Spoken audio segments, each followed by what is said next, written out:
একটি মেয়ের গর্ভের সন্তানের 3 মাস হওয়ার আগেই গর্ভের বাচ্চা নষ্ট করে ফেলে, তাহলে কি সে গুনাহগার হবে? ঢিলা কুলুপ না করে অজু করে তাহলে কি তার অজু হবে? প্রেম করে বিয়ে করেছি, হারাম সম্পর্ক করেছি, এখন কি করলে আল্লাহ আমার সংসার জীবনকে সুখের করবে? কোনো উপায় আছে কি? আমাদের 2 দিন পর পর ছোট ছোট বিষয় নিয়ে অনেক ঝগড়া হয়, এখন আমরা কেউ কাউকে সহ্য করতে পারি না, এখন কি করলে আল্লাহ আমাদের শান্তি দিবেন? প্লিজ জানাবেন।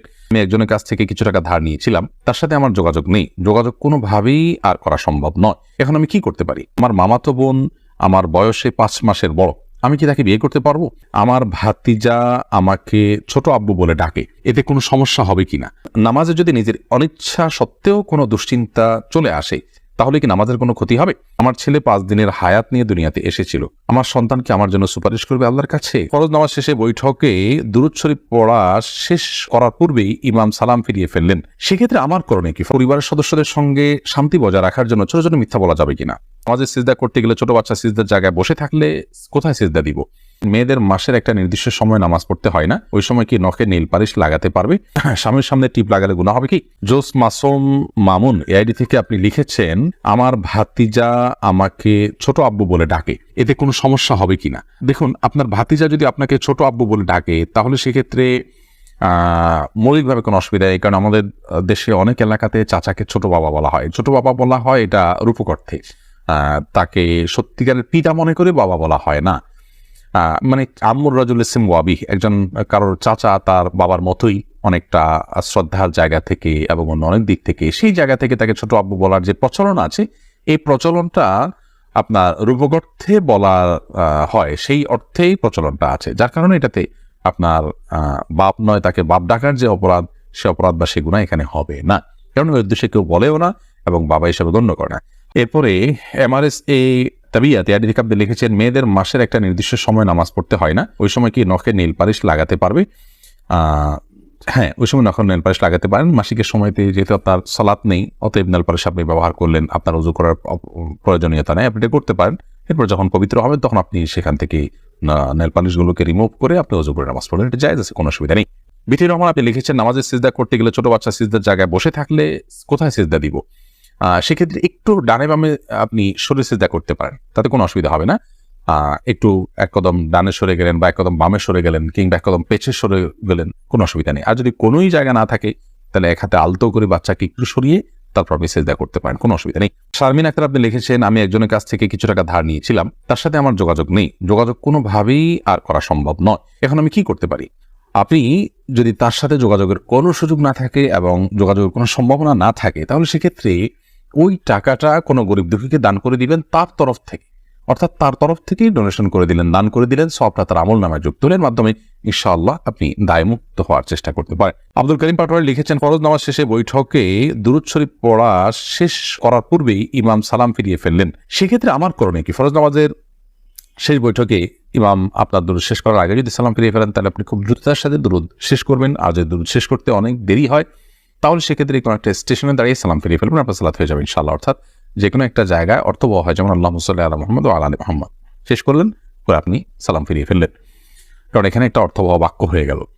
আর যদি শেষের দিকে থাকেন তাহলে দ্রুততার সাথে শেষ করে তারপর আপনি সালাম ফিরিয়ে ফেলবেন। আরফাত ফারজান আপনি লিখেছেন, স্বামীর সামনে টিপ লাগালে গুনাহ হবে কি? সৌন্দর্য বর্ধনের জন্য লাগাতে পারেন, কোনো অসুবিধা নেই, সেটি জায়েজ আছে। আফসানা শারমিন রোশনি আপনি লিখেছেন, আমার ছেলে 5 দিনের হায়াত নিয়ে দুনিয়াতে এসেছিল, আমার সন্তানকে আমার জন্য সুপারিশ করবে আল্লাহর কাছে? বল, আপনার সন্তান আল্লাহর কাছে ইনশাআল্লাহ বিদিন আপনার জান্নাতের পথকে সুগম করবে কিয়ামতের ময়দানে, এবং এ ধরনের সন্তান বাবা মার জন্য জান্নাতে অপেক্ষা করবে, এরকম বিভিন্ন বর্ণনা পাওয়া যায়। যদি আপনি সবর করতে পারেন আল্লাহ তাআলা আপনাকে সবর করার তৌফিক দান করুন এবং উত্তম বিনিময় দান করুন। রিমা আপনি লিখেছেন, আমি প্রেম করে বিয়ে করেছি, হারাম সম্পর্ক করেছি, এখন কি করলে আল্লাহ আমার সংসার জীবনকে সুখের করবে? কোনো উপায় আছে কি? আমাদের 2 দিন পর পর ছোট ছোট বিষয় নিয়ে অনেক ঝগড়া হয়, এখন আমরা কেউ কাউকে সহ্য করতে পারি না, এখন কি করলে আল্লাহ আমাদের শান্তি দিবেন? প্লিজ জানাবেন। বোন তারিমা, আপনারা আল্লাহর কাছে আগের কৃতকর্মের জন্য লজ্জিত হয়ে ধন্যজন ক্ষমা চাইবেন, চোখের পানি ফেলে মাপ চাইবেন যে আল্লাহ আমাদের অন্যায়ের জন্য আপনি মাফ করুন, লজ্জিত থাকবেন। এর পাশাপাশি সুখী দাম্পত্য জীবনের জন্য আল্লাহর কাছে বিশেষভাবে দোয়া করবেন, সেই সাথে সুখী দাম্পত্যের জন্য যে আমলগুলো আছে সেগুলো করবেন, সবর এটার কসরত করবেন, যে ধৈর্য ধরে ধৈর্যের পাহাড় হওয়ার চেষ্টা করবেন, ইনশাআল্লাহ আল্লাহ তাআলা আপনাদেরকে সুখী করবেন। এ বিষয়ে আমাদের অনেকগুলো পরামর্শমূলক ভিডিও আছে, সেগুলো শুনতে পারেন। হাবিব রাজ আপনি লিখেছেন, আমার মামাতো বোন আমার বয়সে 5 মাসের বড়, আমি কি তাকে বিয়ে করতে পারবো?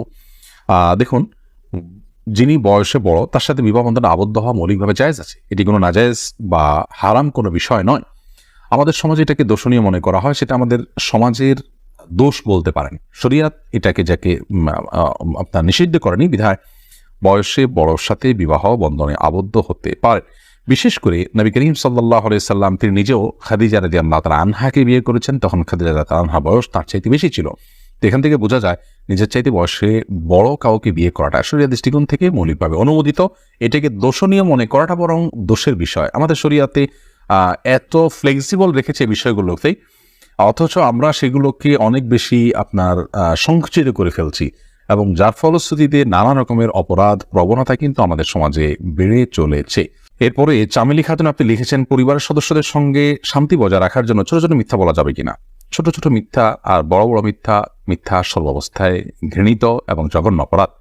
এটি মৌলিকভাবে করা যাবে না। তবে দুজনের মধ্যকার বিবাদ মেটাবার জন্য যদি মিথ্যা বলতে হয়, একজনের কাছে গিয়ে অন্যজনের ব্যাপারে ইতিবাচক কথা, এমন কোনো কথা বলা যাতে করে তাদের মধ্যে সম্পর্কটা জোড়া লাগে, তো সেটাকে শরিয়া জায়েজ রেখেছে। পরিবারের সদস্যদের মধ্যে যদি এরকম কোনো পরিস্থিতি তৈরি হয়, তাহলে সেক্ষেত্রে ওই ধরনের মিথ্যা কথা বলা জায়েজ আছে। এছাড়া আপনি খেয়াল খুশি মতো আপনি মিথ্যা বললেন পরিবারের সদস্যদের মধ্যে, তথাগত শান্তি বজায় রাখার জন্য এটি জায়েজ নয়। বরং সত্যবাদিতার অভ্যাস আমাদের মধ্যে গড়ে তুলতে হবে। মিথ্যা আজ আমাদের রন্ধ্রে ঢুকে গেছে, যার কারণে আমরা আমাদের কেনাকাটা, আমাদের কাজকাম, আমাদের শিক্ষা জীবন, আমাদের শিক্ষকতার জীবন, আমাদের কর্মজীবন, আমাদের জীবনের প্রতিটা ক্ষেত্রে আজ মিথ্যার সয়লাভ হয়ে গেছে। এই জায়গায় পরিবারের শান্তি বজায় রাখার নাম দিয়ে আবার তথাকথিত ছোট ছোট মিথ্যা বলার বিষয়টি কখনো অনুমোদিত হতে পারে না। মোহাম্মদ মুনতাসির মাহমুদ আপনি লিখেছেন, নামাজে যদি নিজের অনিচ্ছা সত্ত্বেও কোনো দুশ্চিন্তা চলে আসে, তাহলে কি নামাজের কোনো ক্ষতি হবে? নামাজের মধ্যে নিজের অনিচ্ছা সত্ত্বেও যদি দুশ্চিন্তা আসে, তাহলে সেক্ষেত্রে এই দুশ্চিন্তা ফলশ্রুতিতে একজন মানুষ গুনাহগার হবেন না, বিশেষ করে যদি একান্তই অনিচ্ছায় আসে। কিন্তু সেটাকে যদি কন্টিনিউ করতে থাকেন তিনি, অর্থাৎ ভাবতেই থাকেন, ধরুন দুনিয়ার কোনো বিষয় মনে পড়লো আপনার জন্য যেটা দুশ্চিন্তার, এরপর ওইটা নিয়ে আপনি নামাজের মধ্যে ভাবতেই থাকলেন, তাহলে সেটা অবশ্যই আপনার জন্য গুনাহের বিষয় হবে এবং নামাজের আপনার যে প্রাণ সেটাকে নষ্ট করবে। হঠাৎ কোনো দুশ্চিন্তা হলো এবং মুহূর্তের মধ্যে সেটাকে আপনি ভুলে গিয়ে সালাতে মনোযোগী হয়ে গেলেন, তাতে কোনো অসুবিধা নেই, এটা ইচ্ছার বাইরে হয়েছে। আর আখিরাত নিয়ে, আল্লাহর ভয়, কবরের আযাব, এই জাতীয় বিষয় নিয়ে যদি আপনার দুশ্চিন্তা হয়, সেটা তো খুব প্রশংসনীয় বিষয়, কারণ সেটা আপনার সালাতকে আরও বেশি আপনার আল্লাহর কাছে গ্রহণযোগ্য করবে ইনশাআল্লাহ। এমনি আলামিন লিখেছেন, কেউ যদি ঢিলা কুলুপ না করে অজু করে, তাহলে কি তার অজু হবে? যদি পেশাবের পর পানি ব্যবহার করেন, তারপর আর পানি ফোটা, পেশাব ফোটা না বাইর হয়, অজু হয়ে যাবে, ঢিলা করা তার জন্য ফরজ ওয়াজিব নয়। আর যদি আশঙ্কা থাকে, তাহলে সেক্ষেত্রে আশঙ্কা দূর করা পর্যন্ত তিনি অপেক্ষা করা বা যেভাবে হোক এটা করা উচিত। তবে ঢিলা কুলুপ না করে পানি ব্যবহার করলেও পবিত্র হয়ে যাবে, অজু করলে নামাজ হয়ে যাবে। মাইদুল ইসলাম সুবর্ণ আপনি লিখেছেন, একটি মেয়ের গর্ভের সন্তানের 3 মাস হওয়ার আগেই গর্ভের বাচ্চা নষ্ট করে ফেলে, তাহলে কি সে গুনাহগার হবে? গর্ভের বাচ্চা নষ্ট করা সর্বাবস্থায় অপরাধের কথা, কিন্তু যদি সন্তানের মধ্যে হার্টবিট বা প্রাণ সঞ্চারিত হওয়ার আগেই আপনার কোনো এমন ওজরের ভিত্তিতে সেটি নষ্ট করা হয় যে ওজরটি শরীয়া গ্রাহ্য, যেমন তার ফলশ্রুতিতে মার শরীর বা জীবনের মধ্যে হুমকি আছে, বা বড় কোনো বিপদ হতে পারে, বা বড় কোনো সমস্যা আছে, এরকম কোনো ওজরের ভিত্তিতে যদি এটা করে, তাহলে সেটা ক্ষেত্র বিশেষে ওজরের উপর নির্ভর করে সেটা জায়েজ হতে পারে। আর এমনিতেই মনে চাইলো আর সন্তান নষ্ট করে ফেললো সামান্য ঠনক অজুহাতের ভিত্তিতে, এটি জায়েজ হবে না, এর ফলশ্রুতিতে মানুষ গুনাহগার হবে।